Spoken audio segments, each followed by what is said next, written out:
السلام علیکم ناظرین، خبر دوپہر میں ایک بار پھر آپ کا خیر مقدم ہے۔ میں محمد حسام الدین متین۔ سب سے پہلے نظر ڈالتے ہیں سرخیوں پر۔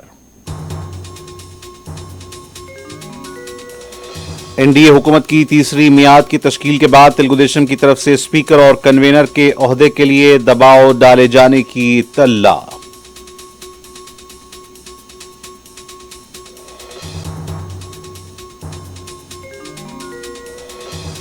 Be J P I T cell کے سربراہ امیت مالویہ خواتین کے جنسی استحصال اور ہراسانی میں ملوث، عہدے سے معطل کیا جائے، کانگریس کا مطالبہ۔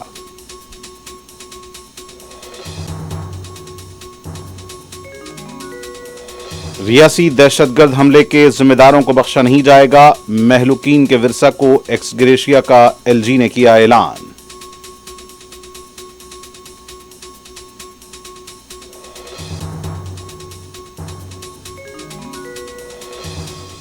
وزیراعظم نریندر مودی نے لیا عہدے کا جائزہ، پی ایم کسان ندھی کے تحت کسانوں کے لیے 17ویں قسط کی فائل پر دستخط۔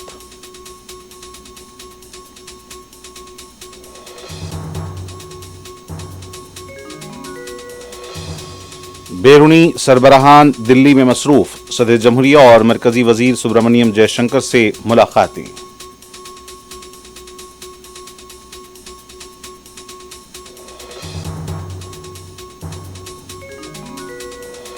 مغربی کنارے میں یہودی فوج نے بولا ہلہ، نوجوان جاں بحق، نصیرت کیمپ حملے میں شہداء کی تعداد 274 تک پہنچ گئی۔